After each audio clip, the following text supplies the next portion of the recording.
Ders bir sabah rutinleri. Merhaba Anna. Genellikle sabah 8:30 civarında ofise gelirim. Bu iyi bir zaman. Sabah 9'da başlıyorum. Bana yerleşme ve güne hazırlanma sansı veriyor. Koşuşturma başlamadan önce biraz sessiz vakit geçirmeyi seviyorum. Evet, görevlerime daha iyi odaklanmama ve planlamama yardımcı oluyor. Verimli bir gün için sabah rutinleri çok önemlidir. Kesinlikle. Sonraki her şeyin tonunu onlar belirler. Ders 2 Londra içgörüleri. Merhaba Anna. Londra bölgesinin yaklaşık 12 milyon insandan oluştuğunu biliyor muydunuz? Vay, bu çok büyük bir nüfus. Faaliyetlerle dolu olmalı. Gerçekten öyle. Ve çevredeki bölgelerde birkaç milyon daha var. Bu inanılmaz. Londra bu büyüklüğe ulaşan ilk şehirdi değil mi? Evet, o kadar zengin bir tarihe ve farklı bir kültüre sahip ki. Bir gün tüm farklı mahalleleri keşfetmeyi çok isterim. Aynı şekilde, her birinin kendine has bir çekiciliği ve hikayesi var. Ders 3 Döviz değişimi. Hey Anna, bu hafta iş için seyahat ediyorum. Döviz bürosunun nerede olduğunu biliyor musun? Evet, ana girişin yakınında, kahve dükkanının hemen yanında. Mükemmel. Toplantılarımdan önce biraz yerel para birimi almam gerekiyor. Akıllı hareket. Seyahat ederken yanınızda nakit bulundurmak her zaman iyidir.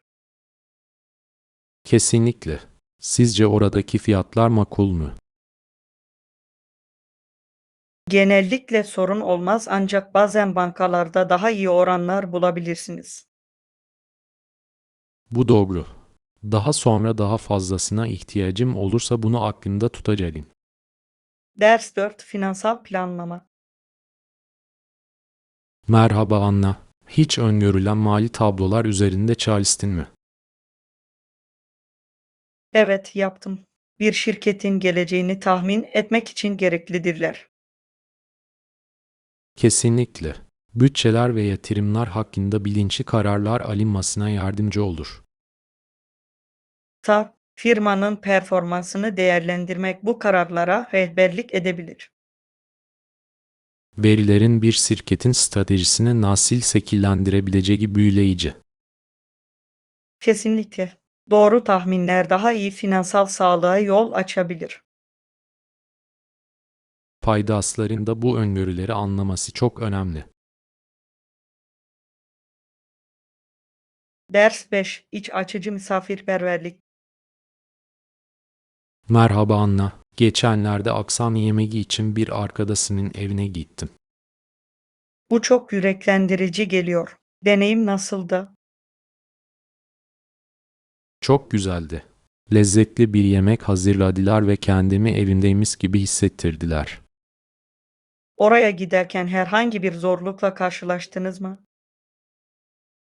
Biraz trafik vardı ama şirket için buna değdi. Böyle toplantıları seviyorum. Yemekleri paylaşmak insanları yakınlaştırır. Kesinlikle. Arkadaşlıkları güçlendirmenin harika bir yolu. Ders 6 Kış eğlencesi. Günaydın Anna. Bu ilkisin tadını çıkarmak için bir planın var mı? Evet, sanırım tekrar buz patenini deneyeceğim. Çok eğlenceli. Kulağa harika geliyor. Bu hokeyi aynı zamanda muhteşem bir kis aktivitesidir. Evet, pist adı verilen düz bir buz yüzeyinde oynanmasını seviyorum. Kesinlikle. Hokey oyunlarındaki atmosfer canlandırıcıdır. Kabul ediyorum. Gerçekten kışı çok daha keyifli hale getiriyor. Bu sezon birlikte bir maça göz atmayı unutmayın. Ders 7. Eğitim ipuçları. Hey anne, maratona antrenman yaptığını duydum. Paylaşabileceğiniz ipuçları var mı? Elbette. Tutarlılık çok önemlidir. Bir antrenman programına bağlı kalmak önemlidir. Bu mantıklı. Nasıl motive kalırsınız? Küçük hedefler belirliyorum ve onlara ulaştığım için kendimi ödüllendiriyorum. Harika fikir. İlerlemeyi kutlamak her zaman güzeldir. Ayrıca bir grupla koşmak sizi sorumlu tutabilir ve eğlenceli hale getirebilir. Bunu kesinlikle dikkate alacağım. Tavsiyen için teşekkürler. Ders 8. Sanatsal düşler. Hey anne, bir gün sanat eserlerini görmeyi çok isterim. Elbette. Size bazı resimler gösterebilirim. Ne tür sanattan hoşlanırsınız? Empresyonizmi gerçekten seviyorum. Renkler ve duygular çok canlı. Bu çok güzel. Çalışmalarımda sıklıkla doğadan ilham alıyorum. Doga harika bir ilham perisidir. Yarattığınız favori bir parçanız var mı? Evet, dağların üzerinde gün batımını gösteren büyük bir tuval çizdim. Kulağa çok etkileyici geliyor. Renklerin çok güzel karıştığını hayal edebiliyorum. Ders 9. Yeni hobiler. Günaydın Anna. Yeni bir hobi denemek oldukça heyecan verici olabilir. Sence de öyle değil mi? Kesinlikle. Yeni ilgi alanları ve beceriler keşfetmenin harika bir yoludur. Yakın zamanda gitar çalmayı öğrenmeye başladım. Zorlu ama eğlenceli. Kulağa harika geliyor. Müziğin duyguları ifade etmede çok güçlü bir yolu var. Gerçekten öyle. Senden ne haber? Son zamanlarda yeni hobiler edindin mi? Bahçe işlerinde şansımı denedim. Şaşırtıcı derecede rahatlatıcı. Bahçecilik harika. Bir şeylerin büyümesini izlemek çok ödüllendirici olmalı. Ders 10. Günlük işe gidip gelme. Hey Anna, yakında ise gidecek misin? Evet öyleyim. Yakında ayrılmam gerekiyor. Genellikle işe nasıl gidersiniz? Çoğu gün otobüse biniyorum. Kullanışlı ve okumamı sağlıyor. Bu iyi bir fikir. Bisiklete binmeyi tercih ederim. Beni aktif ve uyanık tutuyor. Bisiklet sürmek kulağa ferahlatıcı geliyor. Favori bir rotanız var mı? Evet, nehir boyunca uzanan patikayı seviyorum. Manzaralı ve huzurlu. Bir gün ise bisikletle gitmeyi denemeliyim. Kulağa hoş geliyor. Ders 11. Park aktiviteleri. Merhaba Anna, harika. Parkta hangi aktiviteleri yapabiliriz? Yürüyüş ve bisiklet parkurlarının yanı sıra piknik alanları da mevcuttur. Kulağa mükemmel geliyor. Açık havada vakit geçirmeyi seviyorum. Ben de biraz eğlenmek için frisbee de getirebiliriz. Harika fikir. Aktif olmanın ve havanın tadını çıkarmanın güzel bir yolu olacak.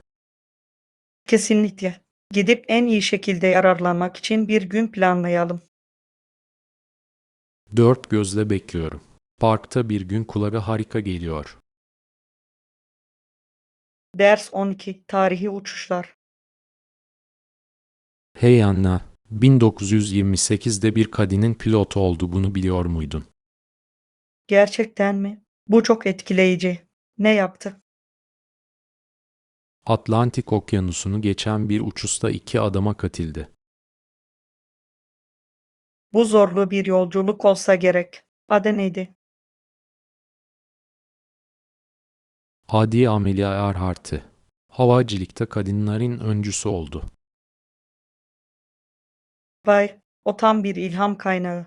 Cesareti dikkat çekicidir. Kesinlikle. Mirası bugün birçok kişiye ilham vermeye devam ediyor. Ders 13. Lezzetli deneyler. Hey Anna, hiç evde yeni tarifler pişirmeyi denedin mi? Evet, yaptım. Eğlencelidir ve farklı lezzetleri deneyebilirsiniz. Bu heyecan verici geliyor. Yaptığınız en ilginç yemek hangisi? Geçenlerde baharatlı bir Tayland körisi denedim. Biraz zorluydu ama lezzetliydi. Güzel. Tayland yemeklerini seviyorum. Genel olarak baharatlı yemeklerden hoşlanır mısınız? Evet, ısı yemeğe çok fazla karakter katıyor. Kabul ediyorum. Bir ara o köriyi yapmayı denemeliyim. Ders 14. Sıradan insanlarda iyilik. Günaydın Anna. Bazı insanların bu kadar sıradan görünmesi ilginç değil mi? Kesinlikle. Ama inanılmaz derecede iyi ve sıcakkanlı olabilirler. Kesinlikle. Bazen en mütevazi insanlar en büyük karaktere sahiptir. Nezaketleriyle beni şaşırtan birkaç kişiyle tanıştım. Nezaketin her zaman gösterişli veya gürültülü olmadığını görmek ferahlatıcı. Evet, görünüşün ötesine bakmamızı hatırlatır. Kesinlikle. Bu küçük nezaket eylemleri büyük bir fark yaratabilir. Ders 15. Aile bağları. Hey Anna, amcamı tanıyor musun? Susan teyzemle evli. Evet, onun hakkında bir şeyler duymuştum. Çocukları var mı? Evet, kuzenim olan bir kızları var. Bu güzel. O kaç yaşında? O 8 yaşında ve enerji dolu. O yaştaki çocuklar çok eğlencelidir. Onunla sık sık vakit geçiriyor musun? Yapabildiğimde. Oyun oynamayı ve çizim yapmayı çok seviyor. Ders 16. Aile yoluyla bağlantı kurmak.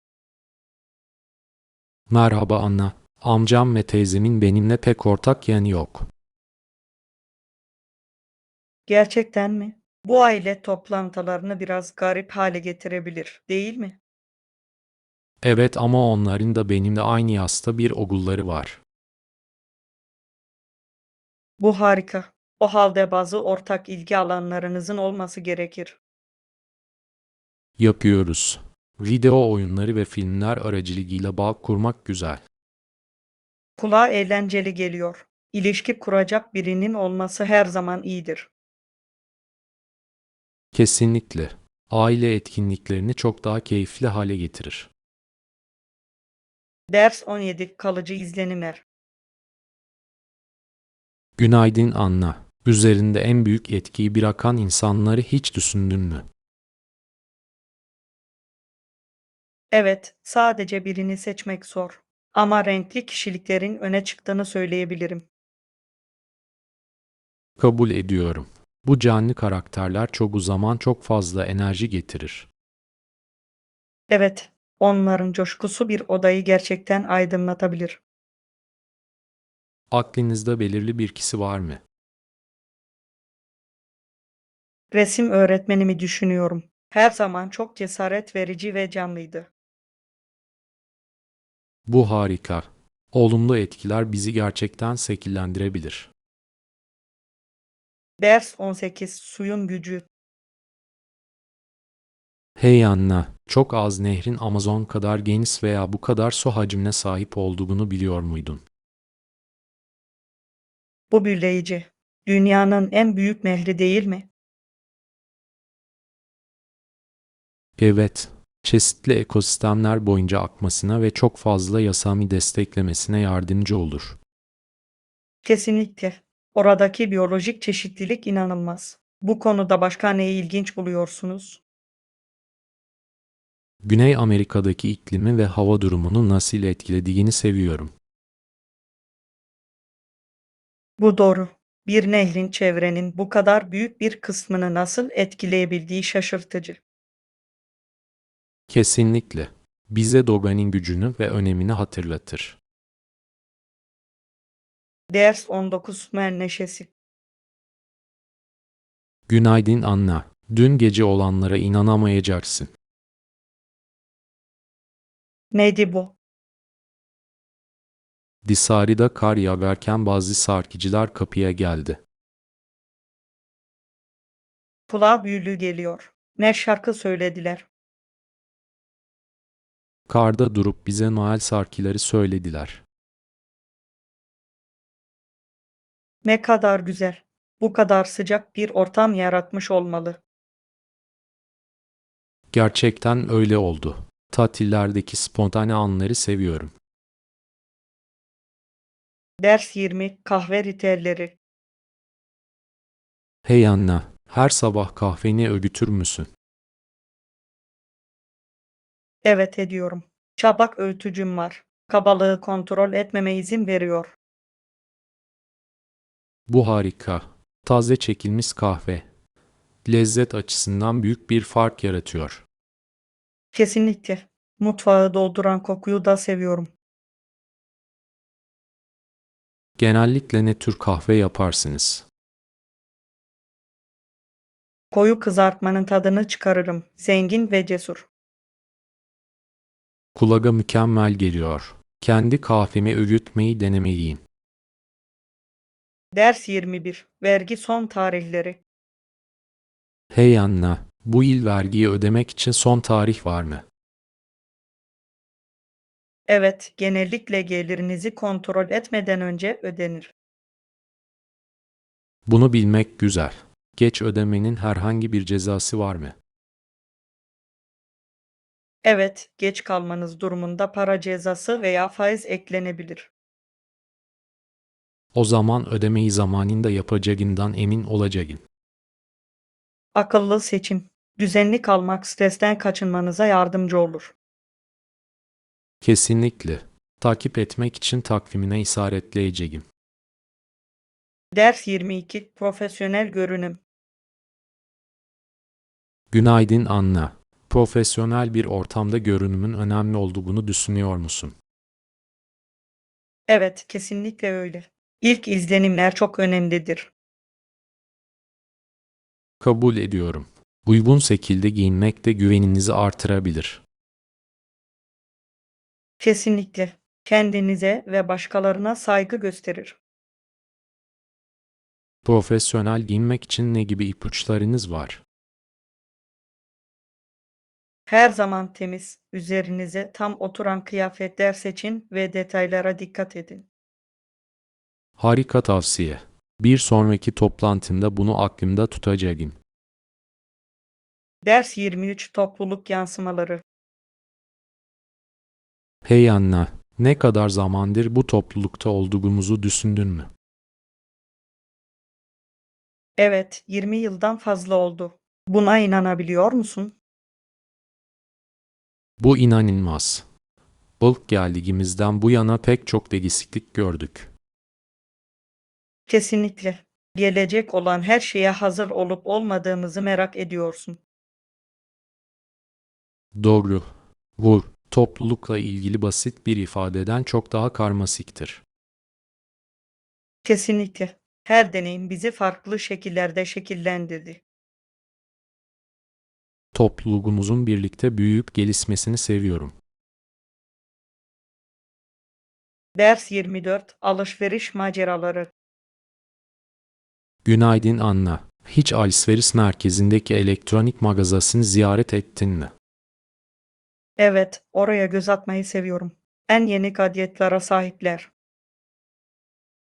Kardeşimin en sevdiği mağaza aslında oyuncak mağazasıdır. Bu çok eğlenceli. Oyuncak mağazalarında her zaman çok hareketli bir atmosfer vardır. Yapıyorlar. Bazen sadece yeni oyuncakları görmek için ziyaret etmekten hoşlanırım. Bu günlerde çocukların nelere heyecanlandığını görmek harika. Kesinlikle. Oyuncaklar yaratıcılığı ve hayal gücünü harekete geçirir. Ders 25 Soyu tükenmiş devler. Hey Anna, Yeni Zelanda'nın tarihini 1000 yıldan daha kısa bir süre önce biliyor muydun? Hayır, ne oldu? İnsanlar buraya vardıklarında, dev moa adı verilen devasa bir kusu yok olana kadar avladılar. Bu şok edici. Türlerin bu kadar çabuk yok olması üzücü. Biliyorum, insan eylemlerinin çevreyi nasıl etkileyebileceğini gösterir. Kesinlikle. Bugün yaban hayatını korumak için bu hatalardan ders almamız gerekiyor. Kesinlikle. Biyolojik çeşitliliğin korunması için koruma çok önemlidir. Ders 26 sunum hazırlığı. Günaydın Anna. Toplantımızın sunumuyla ilgilenir misin? Elbette. Bunun için slaytlar oluşturacağım. Ana konu nedir? Bu, proje ilerlememiz ve gelecekteki hedeflerimiz ile ilgilidir. Anladım. Önemli noktaları vurgulamaya çalışacağım.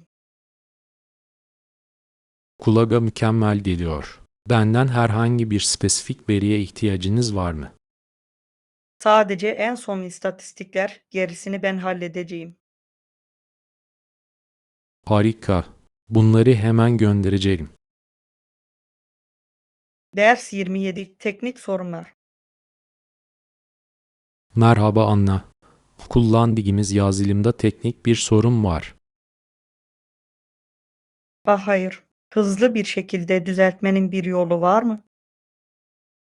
Sistemi yeniden başlatmamız ve bunun ise yarayıp yaramayacağını görmemiz gerektiğini düşünüyorum. İyi bir fikir. Bazen basit bir yeniden başlatma birçok sorunu çözebilir. Kesinlikle. Bu ise yaramazsa BT ile iletişime geçmemiz gerekebilir. Umarız iş o noktaya gelmez. Sorunu gidermenize yardımcı olacağım.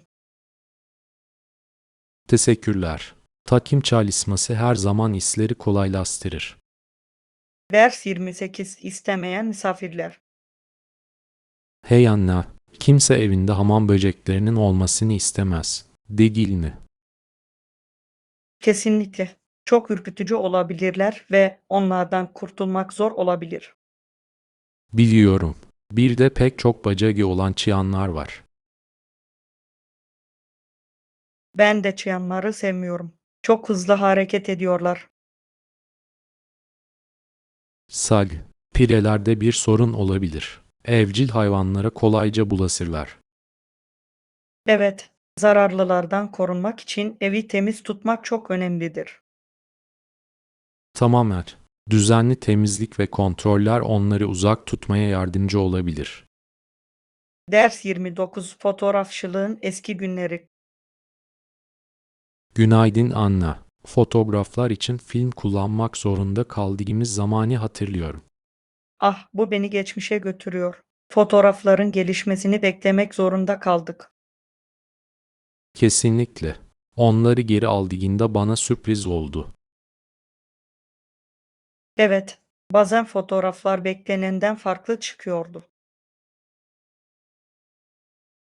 Yine de bu eğlencenin bir parçasıydı. Dijital kameralar her şeyi değiştirdi.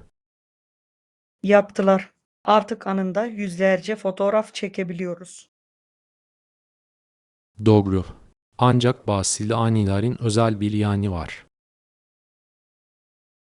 Ders 30 tarihsel perspektifler. Hey Anna, belediye başkanının son açıklamasını duydun mu? Hayır ne dedi? Sadece tarihe karşı değil, insanlığa karşı bir suç işlendiğini belirtti. Kulağa ciddi geliyor. Bağlam neydi? Pek çok kişinin hayatını etkileyen tarihi bir olayla ilgiliydi. Vay, bu çok güçlü. Tarih şimdiki zamana dair anlayışımızı şekillendirir. Kesinlikle. Daha iyi bir gelecek yaratmak için geçmişten ders almalıyız. Ders 31 askeri tarih. Günaydın Anna. Tarihte kullanılan bazı güçlü silahları okudum. Gerçekten mi? Peki ya onlar? Müttefiklerin ilerleyişini durdurmak amacıyla bu silahların en güçlüleri buraya yerleştirildi. Bu çok yoğun. Askeri stratejiler tarihin akışını değiştirebilir. Aslında teknolojinin savaşı nasıl etkilediği büyüleyici. Evet ve bunun siviller üzerindeki etkisi çoğu zaman göz ardı ediliyor. Kesinlikle. Tarih bize Paris'in önemini öğretiyor. Ders 32 Oda keşfi. Hey Anna, bu otel odası çok rahat. Gerçekten öyle. Odayı keşfedelim ve hangi olanakları sunduklarını görelim. Bir fikir. Umarım pencereden güzel bir manzara vardır. Evet ve belki atıştırmalıklar için bir mini buzdolabı. Geziler sırasında dinlenebileceğim rahat bir alana sahip olmayı seviyorum. Ben de seyahat etmeyi çok daha keyifli hale getiriyor. Spor salonu veya havuz gibi diğer tesislere de göz atalım. Ders 33 Karayip İçgörüleri. Hey Anna, Karayiplerin bir diğer önemli adası da Porto Rico. Evet biliyorum. Daha önce bir İspanyol kolonisiydi, değil mi? Kesinlikle. Ama artık ABD tarafından yönetiliyor. İlginç. Oradaki kültür etkilerin bir karışımıdır. Kesinlikle.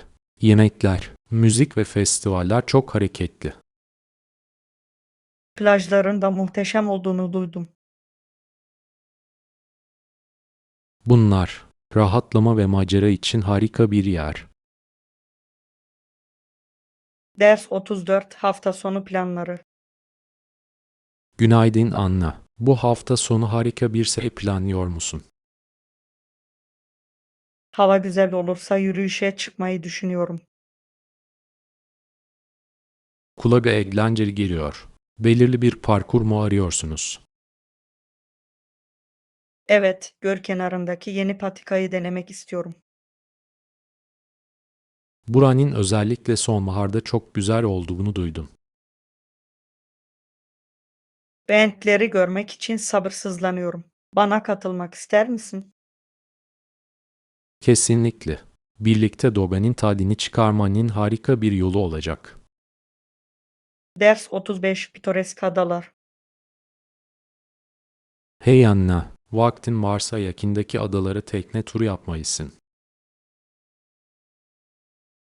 Kulağa harika geliyor. Gerçekten pitoresk olduklarını duydum.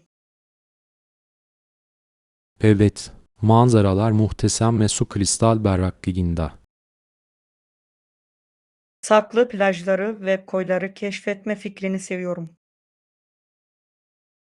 Ayrıca snorkel yapabilir ve rengarenk balıkları görebilirsiniz. Bu çok unutulmaz bir deneyim olurdu. Yakın zamanda bir gezi planlamalı ve adaların güzelliğinin tadını çıkarmalıyız. Ders 36 Spor ve tarih.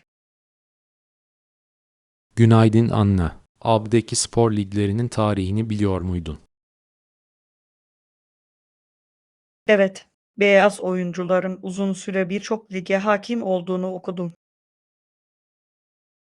Kesinlikle. Ancak 1896'daki bir dava eşitliğin önemini güçlendirdi. Bu çok önemli. Daha çeşitli katılımın yolunu açtı. Aslında, spor sosyal değişimleri ve zorlukları yansıtabilir. Spor tarihinin kültür ve toplumla nasıl iç içe geçtiği büyüleyici. Kesinlikle. Bu tarihi anlamak, bugünü takdir etmemize yardımcı olur. Ders 37 Kendini keşfetmek. Hey Anna, hiç kendini düşünmek için zaman ayırdın mı? Evet, yaptım. Kendimi daha iyi anlamama yardımcı oldu. Bu harika. En yararlı bulduğunuz teknikler nelerdir? Günlük tutmak düşüncelerimi ve duygularımı netleştirmeme gerçekten yardımcı oluyor. Kabul ediyorum. Yazmak, kendini keşfetmek için güçlü bir araç olabilir. Senden ne haber? İşinize yarayan yöntemleriniz var mı? Meditasyondan keyif alıyorum. Bana huzur ve netlik getiriyor. Ders 38 Tesis eğlencesi.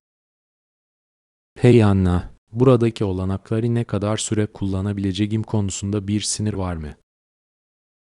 Bu iyi bir soru. Bence lokasyona göre değişiyor. Sağ. Bazı yerlerde çalışma saatleri katıdır. Bazılarında ise daha esnektir. Kesinlikle. Gitmeden önce yönergeleri kontrol etmek en iyisidir. Spor salonu ve havuz gibi olanaklara erişmeyi seviyorum. Ben de. Rahatlarken aktif kalmayı kolaylaştırır. Üstelik yeni insanlarla tanışmanın harika bir yolu. Ders 39 Büyük planlar. Günaydın Anna. Bu hafta sonu için harika bir plan. Teşekkürler. Bu konuda heyecanlıyım.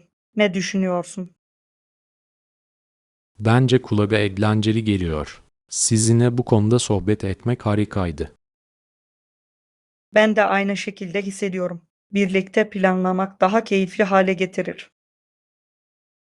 Kesinlikle. Bunu daha sık yapmalıyız. Kabul ediyorum. Motivasyonumuzu korumamıza ve ilham almamıza yardımcı olur. Gelecekteki maceralar için fikirlerimizi paylaşmaya devam edelim. Ders 40 Market sohbet. Hey Anna, bugün markete gittin mi? Hayır, yapmadım. Bazı temel eşyaları almam gerekiyor. Aynı şekilde. Ne almayı planlıyorsun? Meyve ve sebzelerin yanı sıra bazı atıştırmalıklar gibi her zamanki gibi. Para öğünler önemlidir. Sağlıklı seçenekleri elimde bulundurmayı seviyorum. Kesinlikle. Her şey dengeyle ilgili değil mi? Kesinlikle. Hiçbir şeyi unutmadığımızdan emin olalım. Ders 41 Seyahat hayalleri. Günaydın Anna. Bir sonraki seyahatinizin varis noktasına karar verdiniz mi? Evet, Paris'i ziyaret etmeyi çok isterim. Yıllardır listemdeydi. Paris muhteşem. Kültürü, yemekleri ve mimarisi muhteşem. Biliyorum. Eyfel Kulesi'ni görmek ve bazı hamur işlerini denemek için sabırsızlanıyorum. Bu kruvasanlar bir zorunluluktur. Aklınızda belirli bir zaman var mı? Baharda çiçekler açtığında gitmeyi düşünüyorum. Kulağa mükemmel geliyor. Paris'te bahar mevsimi büyülüdür.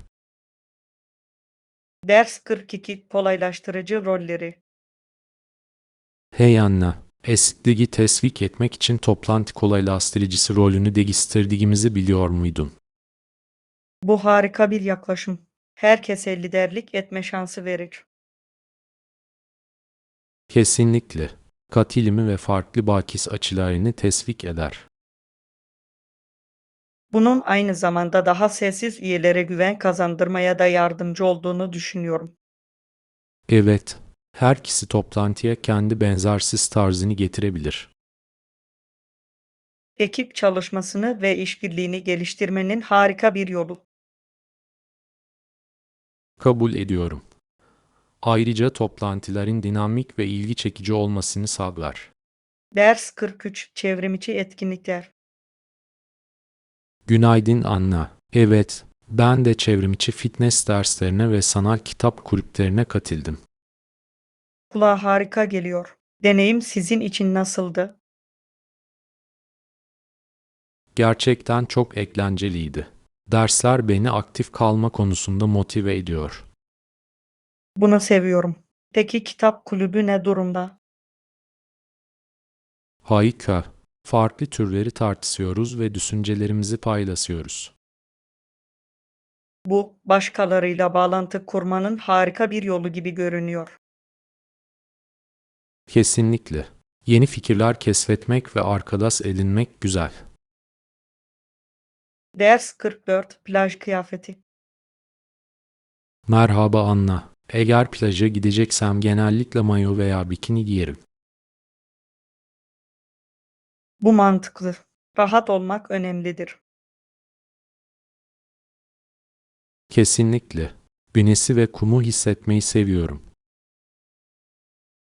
Belirli renkleri veya stilleri tercih ediyor musunuz? Parlak renkleri severim. Plaj havasına mükemmel bir şekilde uyum sağlıyorlar. Kabul ediyorum. Açık ve canlı renkler gerçekten ön plana çıkıyor.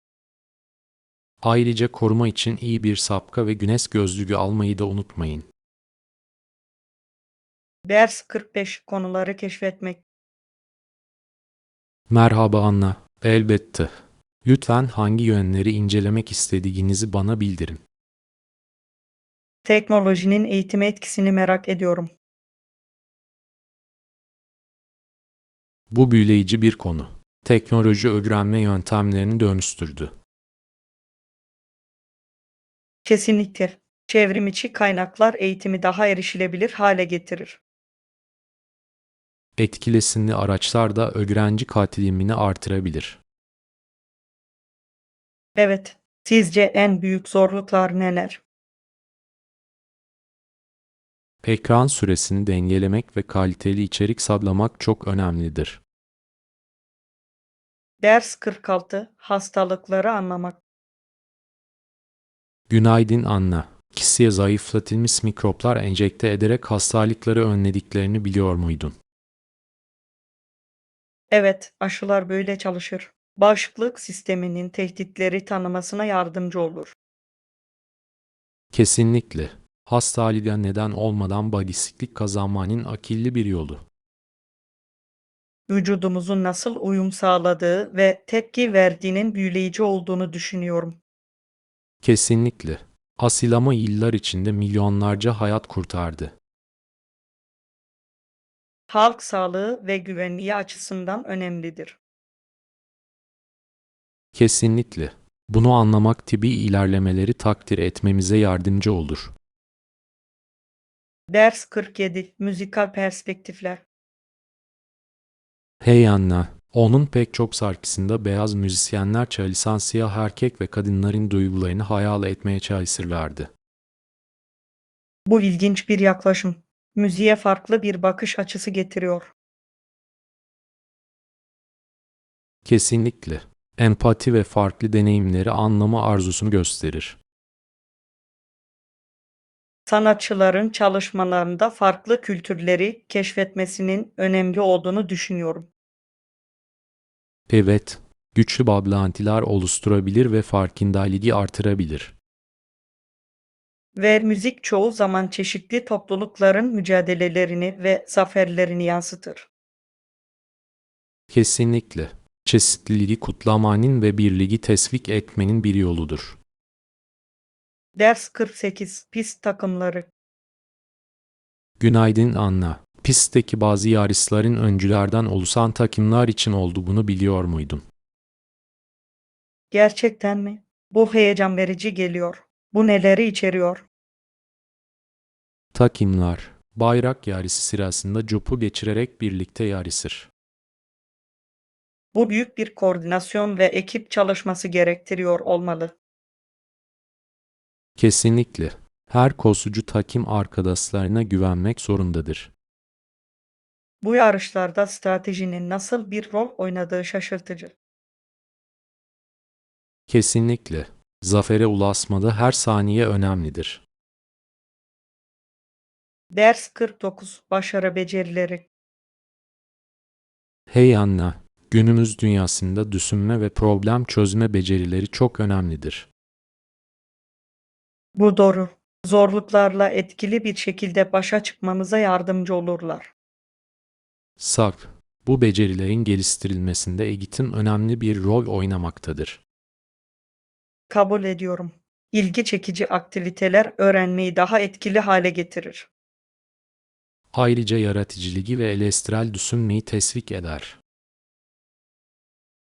Evet, bunlar herhangi bir alanda başarı için hayati becerilerdir. Kesinlikle. Eğitimin nasıl geliştiğini görmek heyecan verici. Ders 50, moda ve işlev. Merhaba Anna, bunu beğendim. Hafif ve şık. Mükemmel seçim. Antrenmanlar için rahat görünüyor. Esnesecek herhangi bir egzersiz ekipmanına ihtiyacınız var mı? Evet, yeni ayakkabılar almayı düşünüyordum. İyi bir fikir. Doğru ayakkabılar büyük bir fark yaratabilir. Kesinlikle. Egzersiz sırasında ayaklarınızı desteklerler. Üstelik sık ayakkabılar antrenman yaparken özgüveninizi artırabilir. Ders 51, sporcuları desteklemek. Günaydın Anna. Kuruluşların yüksek performanslı sporculara fon sağladığını biliyor muydun? Bu harika. Antrenmanlara ve rekabete odaklanmalarına yardımcı olur. Kesinlikle. Birçok sporcu destek için sponsorluklara güvenir. Olimpiyat oyunlarına hazırlananlar için çok önemlidir. Evet, sporlarına çok fazla zaman ve çaba harcıyorlar. Ve finansal desteğe sahip olmak streslerini azaltabilir. Kesinlikle. Dünya sahnesinde ellerinden gelenin en iyisini yapmalarını sağlar. Ders 52, şeftali toplama anıları. Hey Anna, eve döndüğümüzde elimizde kocaman bir sepet dolusu şeftali olurdu. Kulağa çok lezzetli geliyor. Annen onlara özel bir şey yaptı mı? Evet, onları yıkar ve şeftali pastası yapardı. Şeftali ayakkabıcısını seviyorum. Çok rahatlatıcı bir tatlı. Kesinlikle. Pul pul kabuklu sıcak şeftalilere karşı konulmaz. Ona mutfakta yardım ettin mi? Elbette. Birlikte yemek yapmak her zaman eğlenceliydi. Ders 53, Sakesper'in eserleri. Sabah Anna, oyunlarının yanı sıra Sakesper'e birçok kısa şiir ve birkaç uzun şiir yazdı. Bu büyüleyici. Onun sonelerine her zaman hayran kalmışımdır. Sal, o kadar derin duyguları birkaç satıra sildiriyorlar ki. Kesinlikle. Sevgiyi ve özlemi ifade etme yeteneği dikkat çekicidir. Venüs ve Adonis gibi daha uzun şiirleri de çok güzel yazınız. Kabul ediyorum. Şiirlerinin oyunlarını nasıl tamamladığı ilginç. Evet, bu onun bir yazar olarak çok yönlülüğünü gösterir. Ders 54, etkileyici rutinler. Hey Anna, rutinin etkileyici görünüyor. Stresle başa çıkmanıza nasıl yardımcı oldu? Gerçekten gün boyunca organize olmamı ve odaklanmamı sağlıyor. Bu harika. Sağlam bir rutin istikrar sağlayabilir. Kesinlikle. Zamanımı etkili bir şekilde yönetmeme yardımcı oluyor. Ve muhtemelen size bir başarı hissi veriyor. Kesinlikle. Gün boyunca küçük zaferler büyük fark yaratır. Stratejilerinizden bazılarını kendi rutinim için benimsemeliyim. Ders 55, aile geçmişleri. Merhaba Anna. Aileler genellikle kökenleri hakkında konuşmaktan çekinirler. Bu doğru. Birçok kişi için hassas bir konu olabilir. Aslında yıllar önce bir Avustralya şehri ilk kayıtlarını yakmıştı. Vay, bu durum ailelerin geçmişlerinin izini sürmesini zorlaştırmış olmalı. Evet, atalarının anlaşılmasında bir boşluk yarattı. Ancak bu hikayeleri canlı tutmanın önemli olduğunu düşünüyorum. Kesinlikle. Kökenlerimiz bugün kim olduğumuzu şekillendirir. Ders 56 becerileri sergileme. Günaydın Anna. Özgeçmişimi ve portföyümü güncelliyorum. Bu çok akıllıca. Hangi beceri ve deneyimleri öne çıkarıyorsunuz? Proje yönetimi ve ekip çalışması becerilerime odaklanıyorum. Bunlar değerli beceriler. Herhangi bir spesifik proje eklediniz mi? Evet, başarılı bir pazarlama kampanyasına liderlik etmeyle ilgili ayrıntıları ekledi. Kulağa etkileyici geliyor. Gerçek örneklerin gösterilmesi çok etkilidir. Kabul ediyorum. Uygulamamın öne çıkmasını sağlıyor. Ders 57 pazarlama esasları. Hey Anna, pazarlama stratejileri geliştirmek ürün satmak için çok önemlidir. Kesinlikle. Müşteri ihtiyaçlarını ve tercihlerini anlamayı içerir. Saf, kaliteli ürünleri sunmak kadar pazarlamak da önemlidir. Kesinlikle. Ve iyi hizmet genel müşteri deneyimini geliştirir. Ayrıca, ürünler için etkili bir şekilde ödeme yapmak müşteri sadakati oluşturabilir. Evet, esnek ödeme seçenekleri daha fazla alıcının ilgisini çekebilir. Her şey müşteriler için kusursuz bir süreç yaratmakla ilgilidir. Ders 58 iş anlayışları. Günaydın Anna. Çoğu gazetenin iş bölümü olduğunu fark ettin mi? Evet, en son pazar trendlerini ve öngörülerini görmek büyüleyici. Kesinlikle. Bu bölüm yatırımcılara değerli bilgiler sunmaktadır. Ve sıklıkla günlük yaşamı etkileyen ekonomik haberleri kapsar. Doğru. Bu faktörleri anlamak bilinçli kararlar vermemize yardımcı olabilir. Şirketlerin nasıl performans gösterdiğini görmek de ilginç. Kesinlikle. Iş dünyası haberleri bizi pazar manzarası hakkında güncel tutuyor. Ders 59 ameliyat sonrası iyileşme. Hey Anna, uyandığımda ameliyatın bittiğini fark ettiğimde şaşıracağım. Bu anlaşılabilir bir durum. Bittiğini bilmek rahatlatıcı olabilir. Boğazım ağrıyacak ve muhtemelen ilk başta kendimi pek iyi hissetmeyeceğim. İyileşme zor olabilir, ancak bunu kolaylaştırmak önemlidir. Evet, doktorun tavsiyelerine harfiyen uymam gerekecek. İyileşmeniz sırasında sıvı alımı ve dinlenme çok önemli olacaktır. Kesinlikle. Yakında daha iyi hissetmeyi umuyorum. Ders 60 maliyet analizi. Merhaba Anna. Bir projeyi değerlendirirken ilgili maliyetleri analiz etmek uygun olacaktır. Bu akıllıca bir hareket. Harcamaları anlamak bütçelemeye yardımcı olur. Kesinlikle. Hem sabit hem de değişen maliyetlere bakmalıyız. Potansiyel riskleri de dikkate almak önemlidir. SAP, kapsamlı bir analiz beklenmedik sürprizlerin önlenmesini sağlayabilir. Ayrıca yatırımlarla ilgili bilinçli kararlar alınmasına yardımcı olur. Kesinlikle. Basari için net finansal anlayış şarttır. Ders 61 kaliteli sanat malzemeleri. Günaydın Anna. Akrilik boyalar ve eskiz defterleri kullanmayı denedin mi? Evet, yüksek kalitededirler ve çeşitli projeler için mükemmeldirler.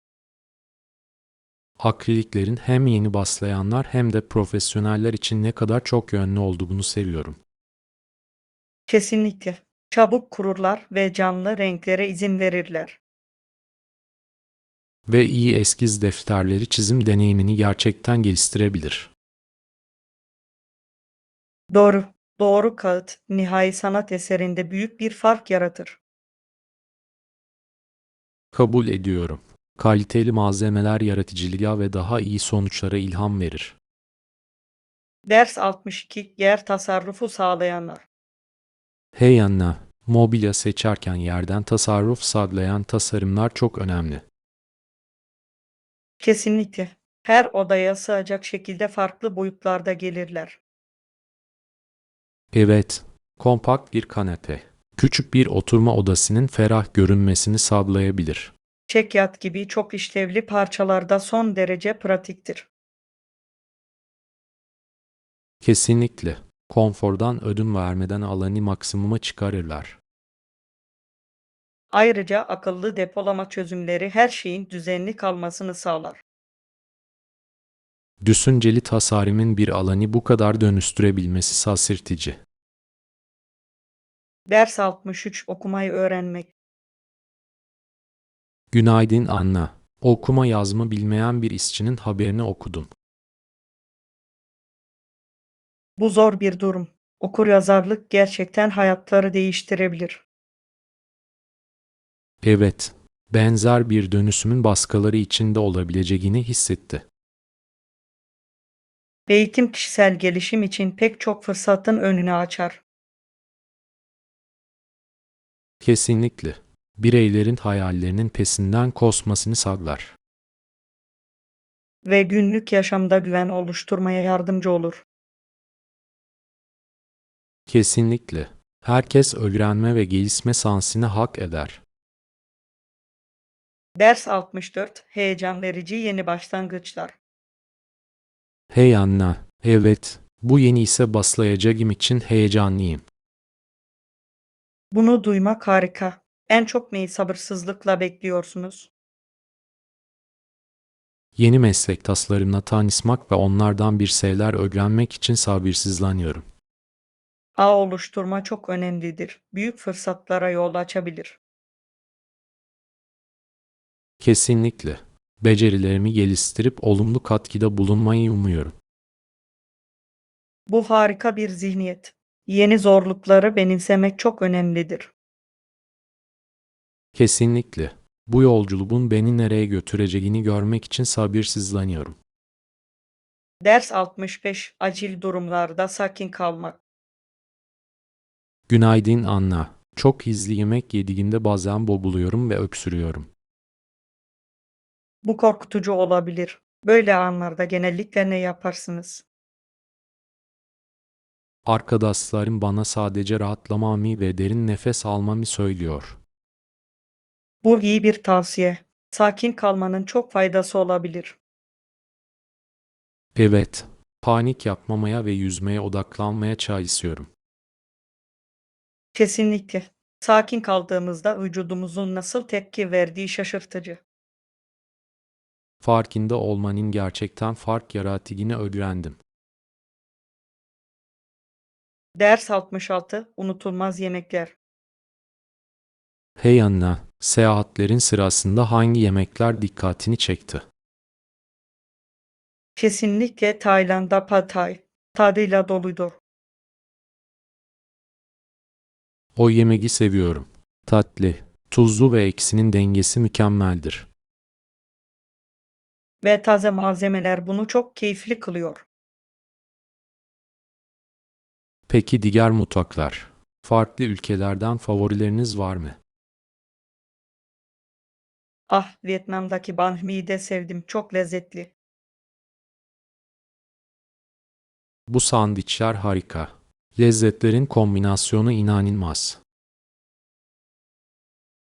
Ders 67. Fark yaratmak. Hey Anna, Afrika ve Asya'da çalışan STK'leri duydun mu? Merhaba John. Evet. Yaşamları iyileştirmek için inanılmaz işler yapıyorlar. Kesinlikle. Eğitim, sağlık ve ekonomik kalkınmaya odaklanırlar. Bu çok önemli. Pek çok topluluk onların çabalarından yararlanıyor. Ancak hala yapılması gereken çok şey var. Doğru. Farkındalık bu girişimleri desteklemenin anahtarıdır. Kabul ediyorum. İnsanların dünya çapında baskılarına yardım ettiğini görmek ilham verici. Kesinlikle. Her bir parça olumlu değişim yaratmaya yardımcı olur. Bir şekilde dahil olmayı çok isterim. Ders 68 pişirme için un seçimleri. Hey Anna, pişirme için farklı un türlerini deniyorum. Merhaba John, kulağa eğlenceli geliyor. Çerezler için hangisinin en iyi sonucu verdiğini düşünüyorsunuz?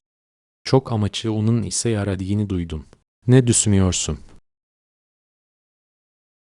Kesinlikle. Kurabiyelere güzel bir doku kazandırır. Henüz denedin mi? Henüz değil ama nasıl sonuçlanacağını görmek için sabırsızlanıyorum. Daha yumuşak bir kurabiye için kek unu kullanmayı da düşünebilirsiniz. Bu iyi bir fikir. Bunun bir fark yaratabileceğini bilmiyordum. Gerçekten yapabilir. Her unun nihai ürünü etkileyen benzersiz özellikleri vardır. Her ikisini de deneyip hangisini tercih edeceğimi görmem gerekecek. Bunu öğrenmenin en iyi yolu bu. Pişirme tamamen yeni şeyler denemekle ilgilidir. Kabul ediyorum. Sonuçları pişirmek ve tatmak için heyecanlıyım. Ders 69 kontrol mücadeleleri. Hey Anna, Fransa'nın Kuzey Amerika'nın çoğunu kontrol altına almak için mücadele ettiğini biliyor muydun? Merhaba John, bunu duymuştum. Temel çatışmalardan bazıları nelerdi? Özellikle 18. yüzyılda bu çatışmaya birçok trajedi ve felaket damgasını vurdu. İlginç. O dönemde bazı önemli olaylar nelerdi? Fransız ve Hint Savaşı, toprak iddialarını şekillendiren önemli bir savaştı. Bu doğru. Bu Kuzey Amerika tarihinde çok önemli bir andı. Sonrasında Fransa ve İngiltere arasındaki güç dinamiklerinde değişikliklere yol açtı. Evet ve kolonilerin daha sonra nasıl geliştiğini etkiledi. Tarihsel mücadelelerin modern ulusları nasıl şekillendirdiği büyüleyici. Ders 70 basit yemekler. Hey Anna, basit ama besleyici yemekler yapmaya çalışıyorum. Merhaba John, bu harika bir yaklaşım. Ne pişiriyordun? Hızlı kızartmalara ve salatalara odaklandım. Bunlar mükemmel. Favori malzemeleriniz var mı? Bol miktarda sebze ve tavuk veya tofu gibi biraz protein eklemeyi seviyorum. Kulağa çok lezzetli geliyor. Dışarı çıkmadan önce başka görevleriniz var mı? Sadece haftalık yemek hazırlığı. Zaman kazandırıyor ve doğru yolda kalmamı sağlıyor. Akıllı. İleriye yönelik planlama, sağlıklı beslenmeyi çok daha kolay hale getirir. Kabul ediyorum. Ayrıca her şeyin kullanıma hazır olması da tatmin edici. Ders 71 meslektaşları değerlendirmek. Hey Anna, meslektaşlarını değerlendirmek konusunda ne demek istediğini biliyorum. Hassas olabilir. Merhaba John. Evet, adil ve yapıcı olmak önemlidir. Kesinlikle. Geri bildirim vermeye nasıl yaklaşıyorsunuz? Belirli örneklere odaklanıp iyileştirme önerileri sunmaya çalışıyorum. Bu harika bir yöntem. Kişinin ne üzerinde çalışması gerektiğini anlamasına yardımcı olur. Kesinlikle. Bu sadece kusurları belirtmekten ziyade büyümeyi teşvik etmekle ilgilidir. Destekleyici bir ortam yaratmanın önemli olduğunu düşünüyorum. Kesinlikle. Hepimiz fikirlerimizi ve geri bildirimlerimizi paylaşırken rahat olmalıyız. Teşvik, iş yerinde morali ve üretkenliği gerçekten artırabilir. Ders 72 Günaha direnmek. Hey Anna, son zamanlarda tüketici alışkanlıklarını düşünüyorum. Merhaba John, ben de. İhtiyacımız olmayan şeyleri satın alma işine kendimizi kaptırmak kolaydır. Sak, gerçekten buna ihtiyacımız var mı diye kendimize sormalıyız. Kesinlikle. Alımlarımızı dikkatle değerlendirmemiz önemlidir. Gereksiz satın almalara karşı birbirimizi teşvik edelim. Bu iyi bir fikir. Birbirinizi desteklemek fark yaratabilir. Harcamalarımızı sınırlamak için zorluklar bile belirleyebiliriz. Bunu seviyorum. Sorumluluk almanın eğlenceli bir yolu olabilir. Evet, ayrıca gerçekten neye değer verdiğimizi keşfetmemize de yardımcı Ders olabilir. 73 Bir soluk temiz hava. Hey Anna, biraz temiz hava almak için parka gitmeye ne dersin? Kulağa hoş geliyor. Biraz dışarı çıkmayı çok isterim. Harika. Doğada yürümekten gerçekten keyif alıyorum. Ben de. Ekranlardan uzak olmak çok rahatlatıcı. Kesinlikle. Üstelik sohbet edip görüşebiliriz. Bu fikir hoşuma gitti. Biraz atıştırmalık getirmek ister misin?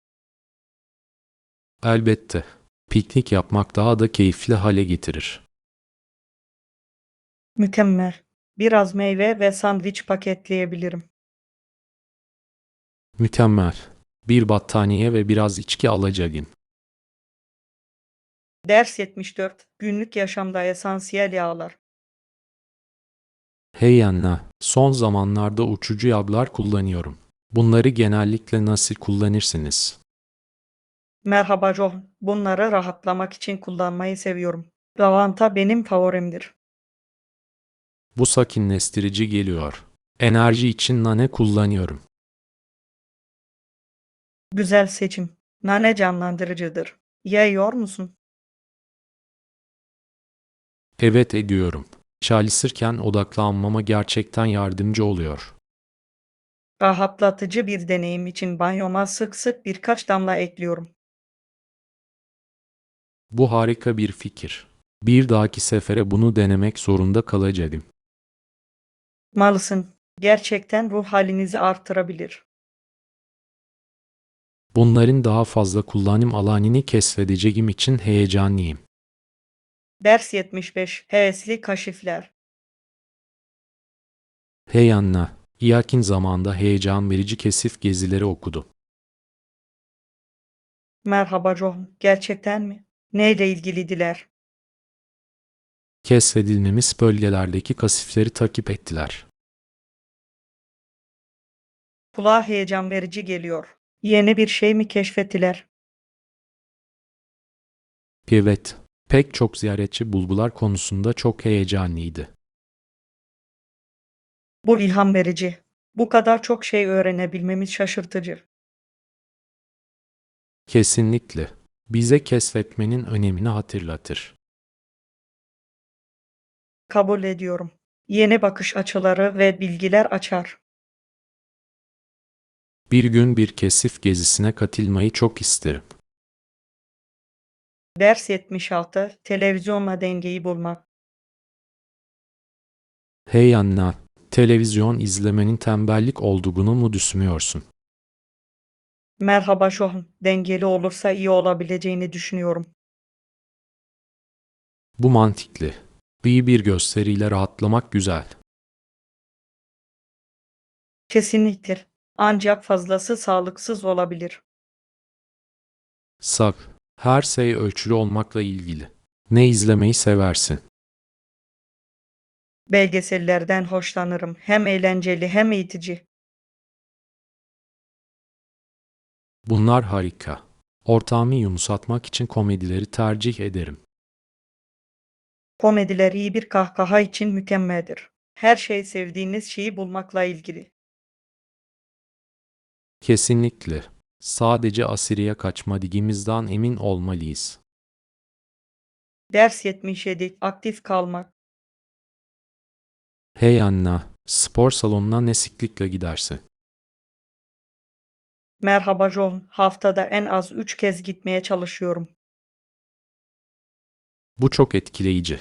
Bazen motive kalmakta zorlanıyorum.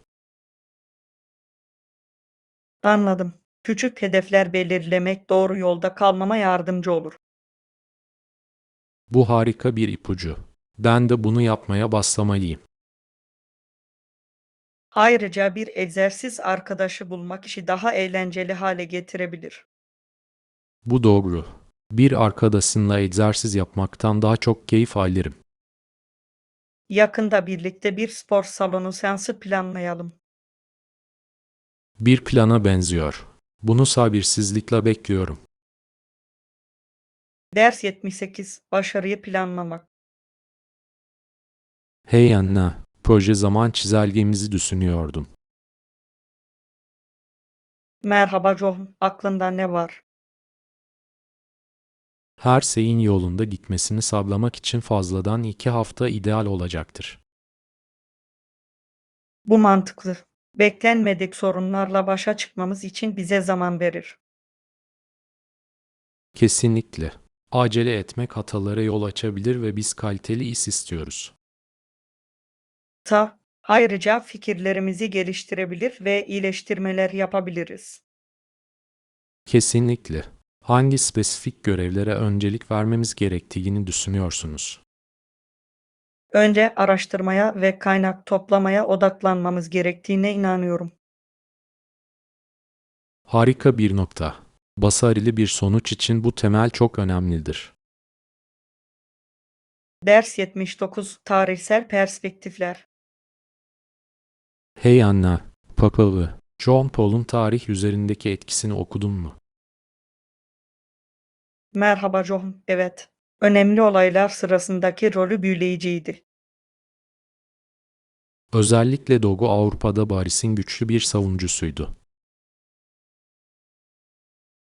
Kesinlikle. Polonya'ya yaptığı ziyaretler dayanışma hareketi için çok önemliydi. Tek bir kişinin bu kadar çok hayatı etkileyebilmesi dikkat çekicidir. Kesinlikle. İnsan haklarını savunması ilham vericiydi. Ayrıca yoksulluk ve sosyal adalet gibi konulara da değindi. Evet, gerçekten küresel zorluklara dikkat çekti. Onun gibi fark yaratan liderleri hatırlamak önemli. Ders 80. Perakendenin evrimi. Hey Anna, geleneksel perakendecilerin nasıl mücadele ettiğini fark ettin mi? Merhaba John. Evet. İnternetten alışverişin artması onları olumsuz etkiledi. Kesinlikle. Birçok mağaza kapanıyor veya küçülüyor. Tüketici davranışında önemli bir değişiklik. Ne düşünüyorsun? Perakendecilerin çevrim içi varlıklarını geliştirerek uyum sağlamaları gerektiğini düşünüyorum. Bu mantıklı. Benzersiz mağaza içi deneyimler sunmak da yardımcı olabilir. Kesinlikle. Müşteriler kişiselleştirilmiş hizmeti takdir ediyor. Bu bir zorluktur ancak yenilik yeni fırsatlara yol açabilir. SAP, degisini benimsemek günümüz pazarında hayatta kalmak için çok önemlidir. Ders 81. Ücretleri anlamak. Merhaba Anna. Az önce bir otel rezervasyonu yaptım ve ekstra bir ücret olduğunu gördüm. Merhaba John. Evet, günümüzde pek çok yerde servis ücreti var. Anlıyorum ama beklenmedik olduğunda sinir bozucu olabilir. Kesinlikle. Seyahat edenlerin bu ücretler hakkında bilgi sahibi olması önemlidir. SAP, gerçekten toplanıp bütçeyi etkileyebilirler. Sürprizlerden kaçınmak için her zaman küçük yazıları okurum. Bu akıllıca bir hareket. Konaklama endüstrisinde şeffaflık çok önemlidir. Kesinlikle. Açık iletişim müşterilerle güven oluşturur. Bir sonraki seyahatimde bunu aklımda tutacağım. Ders 82 Küreselleşmenin etkisi. Hey Anna, küreselleşmenin işletmeleri nasıl etkilediğini düşündün mü? Merhaba John. Evet. Yeni pazarlar açığa ancak rekabeti artırır. Kesinlikle. Şirketlerin öne çıkabilmesi için daha yenilikçi olmaları gerekiyor. Değişen tüketici taleplerine hızla uyum sağlamaları gerekiyor. Kültürel farklılıklar da pazarlama stratejilerini etkileyebilir. Kesinlikle. Yerel tercihleri anlamak başarı için çok önemlidir. Karmaşık bir manzara ama birçok fırsat var. Evet, çeşitliliği benimsemek yaratıcı çözümlere yol açabilir.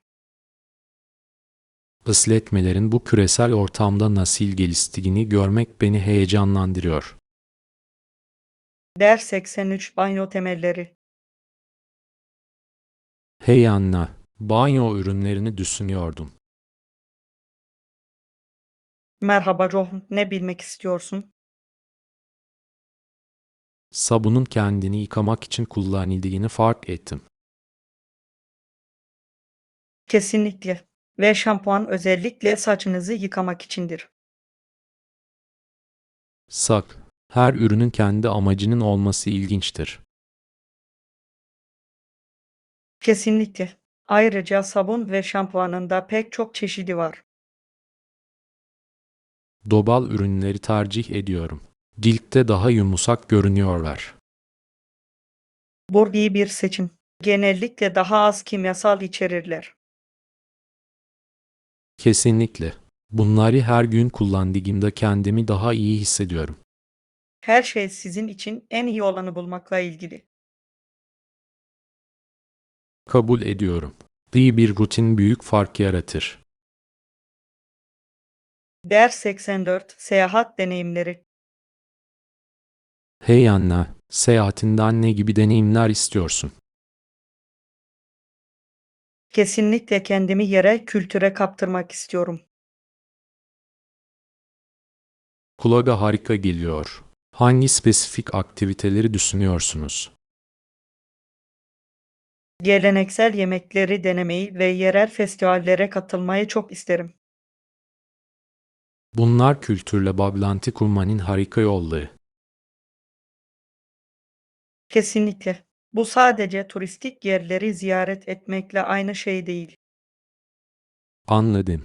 Alice Mis'in dışında keşfetmeyi denediniz mi? Evet, unutulmaz bazı gizli mücevherler buldum. Bir yerin gerçek özünü keşfetmenin en iyi yolu budur. Ders 85 Bağlantıları keşfetmek. Hey Anna, hiç sanal bağlantıların güzel olduğunu ama bunun insanlarla birlikte olmakla aynı şey olmadığını hissettin mi? Kesinlikle. Sanal toplantılar uygundur ancak yüz yüze etkileşimlerin benzersiz bir enerjisi vardır. Anladım. Bir alanı paylaşmanın daha derin bağlar yaratan bir yanı var. Kesinlikle. Yeni insanlarla tanışmak için yerel etkinlikleri keşfetmeyi denediniz mi? Evet, geçen hafta sonu bir topluluk festivaline gittim. Harikaydı. Kulağa eğlenceli geliyor. Bu konuda en çok neyden keyif aldınız? Canlı müzik ve farklı yemeklerin tadına bakma şansı muhteşemdi. Yeni yiyecekler denemeyi seviyorum. Bir kültürü deneyimlemenin harika bir yolu. Kesinlikle.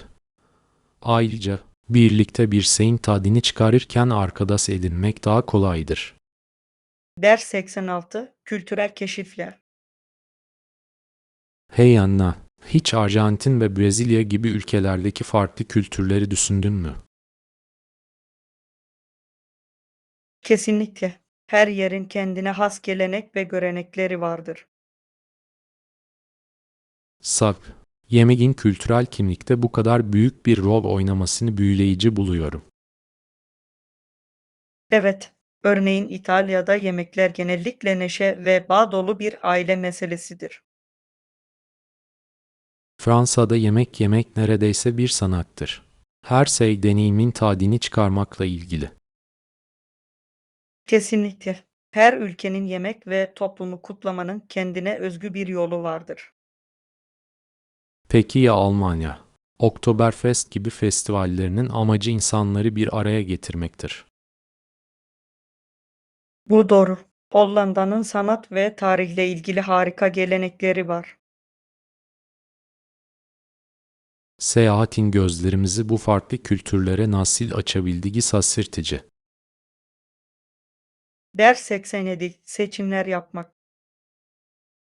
Hey Anna, vermem gereken önemli bir karar hakkında düşünüyordum. Merhaba John, aklında ne var? İki isteklifi arasında seçim yapmaya çalışıyorum ve bu çok zor. Bu kulağa zorlayıcı geliyor. Her biri için artı ve eksilerin bir listesini yaptınız mı? Evet yaptım. Her şeyi açıkça görmenize yardımcı olur. Bu akıllıca bir yaklaşım. Büyük bir karar için zaman ayırmanız çok önemlidir. Kesinlikle. Seçeneklerimi dikkatlice tarttığımdan emin olmak istiyorum. Sizin için en önemli şeyin ne olduğunu düşünürseniz kesinlikle doğru seçimi yapacaksınız. Umarım. Sadece geleceğim için doğru hissettiren bir yol seçmek istiyorum. Ders 88 tatil bütçesi oluşturmak. Hey Anna, tatilimiz için makul bir bütçe belirleyelim ki fazla harcamadan tadını çıkaralım. Bu akıllıca bir fikir. Sizce ne kadar ayırmamız gerekiyor? Bunu konaklama, yemek ve aktiviteler gibi kategorilere ayırmayı düşünüyordum. Harika yaklaşım. Paramızın nereye gideceğini görmemize yardımcı olur. Kesinlikle. Eğlenceli deneyimlere de yeterince sahip olduğumuzdan emin olmak istiyorum. Kesinlikle. Belki harcamalarımızı dengeleyecek bazı ücretsiz aktiviteler bulabiliriz. Bu iyi bir nokta. Yerel parkları veya pazarları keşfetmek eğlenceli ve ucuz olabilir. Sokak yemeklerini denemek hem lezzetliyken hem de paradan tasarruf etmenizi sağlayabilir. Kesinlikle. Sağlam bir planla finansal stres olmadan harika bir yolculuk geçirebiliriz. Ders 89 tenis efsaneleri. Hey Anna, Borg'un kariyerinin son dönemiyle ilgili bu üzücü hikayeleri duydun mu? Evet, yaptım. Buna rağmen modern teniste çok önemli bir figürdü. Kesinlikle. Sahadaki tarzı ve zarafeti eşsizdi. İnsanların spora bakış açısını gerçekten değiştirdi, değil mi? Kesinlikle. Emekli olduktan sonra bile etkisi güçlü kaldı. Sporcuların kariyerlerinin ötesinde kalıcı bir miras bırakabilmeleri ilginç. Kesinlikle. Borg'un oyunu olan Babilgi gelecekteki birçok oyuncuya ilham verdi. BMC Enroe ile olan rekabeti tenis tarihine çok fazla dram kattı. Kesinlikle. O maçlar efsanedir ve bugün hala konuşulmaktadır. Ders 90 manzaralı bir inziva. Merhaba Anna. Gölün uzun yaz sezonu boyunca sabit kaldığını biliyor muydun? Gerçekten mi? Kulağa çok hoş geliyor. Hangi gölden bahsediyorsun? Göldeki Niagara'dan bahsediyorum. 1996 yılında en iyi yerlerden biri seçildi. Muhteşem manzaralara ve harika şarap imalathanelerine sahip olduğunu duydum. Evet, özellikle yaz aylarında dinlendirici bir kaçamak için mükemmeldir.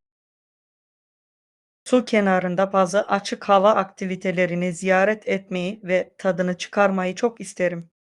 Mayıs'ın yürüyüş ve bisiklet için de güzel parkurlar var. Ders 91 Yiyecek seçimleri. Hey Anna, bugün ne yemek istersin? Farklı bir şeyin havasındayım. Çin yemeğine ne dersiniz? Harika fikir. Çin mutfağını seviyorum. En sevdiğiniz yemek hangisi? Köftelere karşı koyamıyorum. Çok lezzetliler. Köfte muhtese. Ne zaman gitmek senin için uygun? Bu akşama ne dersin? Şehir merkezindeki yeni restoranı deneyebiliriz. Mükemmel. Menüleri hakkında harika şeyler duydum. Ders 92 Nostaljik anılar. Günaydın Anna. Sanırım yakın zamanda bazı eski aile fotoğrafları buldum. Gerçekten mi? Ne keşfettin? Annemin küçükken çekilmiş fotoğrafları vardı. Bu çok ilginç geliyor. O zamanlar nasıl biriydi? Çok kendine has bir tarzı vardı. Böyle kıyafetler giydiğine inanamıyorum. Modanın yıllar içinde nasıl değiştiğini görmek büyüleyici. Evet, her fotoğrafın ardındaki hikayeleri düşünmemi sağladı. Ders 93 Seyahat zamanlaması. Hey Anna, güvenlikten daha önce geçtiğimiz için rahatladım. Evet, bu pürüzsüzdü. Uçağa binmek için yeterli zamanımız olduğuna sevindim. Kesinlikle. Son dakikada acele etmekten nefret ediyorum. Beni her zaman tedirgin ediyor. Ben de. Uçuştan önce biraz dinlenmek için zaman ayırmak güzel. Beklerken ne yapacağımıza dair bir planın var mı? Bir şeyler atıştırıp kitap okuyabilirim. Peki ya sen? Muhtemelen manzaranın tadını çıkaracağım ve belki biraz müzik dinleyeceğim. Ders 94 Güzel destinasyonlar. Merhaba Anna, berrak mavi suları olan yerleri gördün mü? Evet, kulağa harika geliyor. Sahilde su kenarında dinlenmeyi seviyorum. Ben de. Okyanusta çok sakinleştirici bir şey var. Katılıyorum. Günlük yaşamdan mükemmel bir kaçış. Ayrıca su kenarındaki gün batımları nefes kesicidir. Kesinlikle. Oturup saatlerce onları izleyebilirdim. Yakında güzel bir sahil destinasyonuna bir gezi planlamalıyız. Ders 95 Seyahat rezervasyonu. Günaydın Anna. Rezervasyon süreci çok sorunsuz geçti. Bunu duymak harika. Artık rezervasyon yaptırdığınıza göre maliyeti ne kadar oldu? Özellikle konumu göz önüne alındığında makuldu. Bu değil. İyi bir anlaşma bulmak seyahati daha da iyi hale getirir. Kesinlikle. Uygun bir fırsat bulduğumda kendimi her zaman başarılı hissediyorum. Paradan tasarruf ettiğinizde seyahatin daha özel hissetmesini sağlar.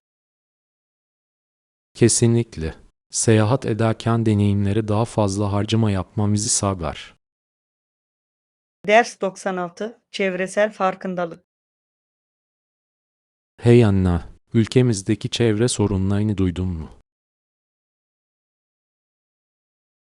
Merhaba John. Evet, bu endişe verici. Avrupa'nın en kirli ortamlarından birine sahibiz. Bu endişe verici. Bu sorun hakkında daha fazla farkındalığa ihtiyaç olduğunu düşünüyorum. Kesinlikle. Birçok yetişkin kirlilik nedeniyle daha erken ölüyor. Daha temiz hava ve su için savunuculuk yapmalıyız. Evet ve çevremizi koruyan politikalar için baskı yapın. Kesinlikle. Küçük değişiklikler büyük etkilere yol açabilir. Kendimizi ve başkalarını eğitmekle başlar. Kabul ediyorum. Gelecek nesiller için çevre eğitimi çok önemlidir. Daha fazla insanın daha sağlıklı bir gezegen için harekete geçmesini umalım. Birlikte bir fark yaratabiliriz. Ders 97 Akademik Hedefler. Günaydın Anna. Gelecek yıl için planlarım konusunda gerçekten heyecanlıyım. Merhaba John, ne planlıyorsun? Birkaç akademik programa başvurmak istiyorum. Bu harika. Hangi alanla ilgileniyorsunuz? Bilgisayar bilimine yöneliyorum. Teknoloji o kadar hızlı gelişiyor ki. Harika seçim. Bu alanda çok fazla fırsat var. Evet, kabul edildikten hemen sonra eğitimime başlamak istiyorum.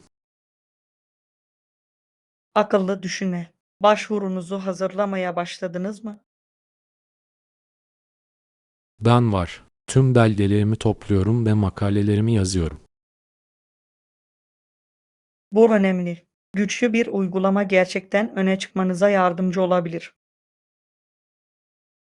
Elimden gelenin en iyisini yapmaya ve hedeflerime ulaşmaya kararlıyım. Ders 98 Küçük Adımlar. Hey Anna, yarınki sunumum nedeniyle biraz gerginim. Merhaba John, sana inanıyorum. Sadece küçük adımlar atın. Harika işler başaracaksınız. Bu doğru. Bugün biraz daha pratik yapmayı planlıyorum. İyi bir fikir. Belki güven oluşturmak için ayna karşısında prova yapabilirsiniz. Bunu deneyeceğim. Biraz garip ama yardımcı olabilir. Kesinlikle. Başarınızı görselleştirmek büyük bir fark yaratabilir. Genelde endişelenirim ama elimden gelenin en iyisini yapmaya kararlıyım. Ruh budur. Unutmayın herkes hata yapar. Bu öğrenmenin bir parçası. Evet, mükemmel olmamanın sorun olmadığını kendime hatırlatmam gerekiyor.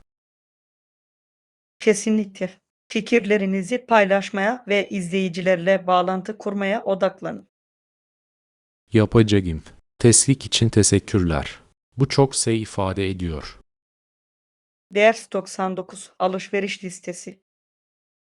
Günaydın Anna. Bu hafta alışveriş listende neler var? Merhaba John. Biraz sebzeye, tavuk göğsüne ve makarnaya ihtiyacım var. Kulağa çok lezzetli geliyor. Aklınızda spesifik bir tarif var mı? Evet, tavuk ve sebzeli kızartma yapmayı planlıyorum. Çok güzel. Kızartmayı seviyorum. Hizli ve sabitliler. Kesinlikle. Üstelik elinizde bulunan sebzeleri de kullanabilirsiniz. Eklemeyi en sevdiğiniz sebze hangisi? Biber ve brokoliyi gerçekten çok seviyorum. Harika bir lezzet ve renk katıyorlar. Bunlar harika seçimler. O tarifi de deneyebilirim. Malısın. Kolaydır ve zevkinize göre özelleştirebilirsiniz. Bu hafta kesinlikle deneyeceğim. Ders 100 işe gidip gelme seçenekleri. Merhaba Anna. Son zamanlarda ise gidip gelme seçeneklerini düşündün mü? Merhaba John. Evet. Günlük işe gidip gelmek için bisiklet almayı düşünüyorum. Bu harika bir fikir. Bisikletler güvenilir ve uygun maliyetlidir. Kesinlikle. Ayrıca formda kalmama ve karbon ayak izimi azaltmama yardımcı olacak. Aklınızda spesifik bir bisiklet var mı? Şehir içi sürüş için çok yönlü oldukları için hibrit bisikletlere bakıyorum. Bir seçim. Daha uzun yolculuklar içinde rahatlar. Evet, bunu ayak işleri için de kullanabilirim. Kulağa mükemmel geliyor. Güvenlik ekipmanlarını düşündünüz mü? Kesinlikle. Güvenlik için kask ve ışıklar şarttır. Kesinlikle. Böyle çevre dostu seçimler yapmak heyecan verici.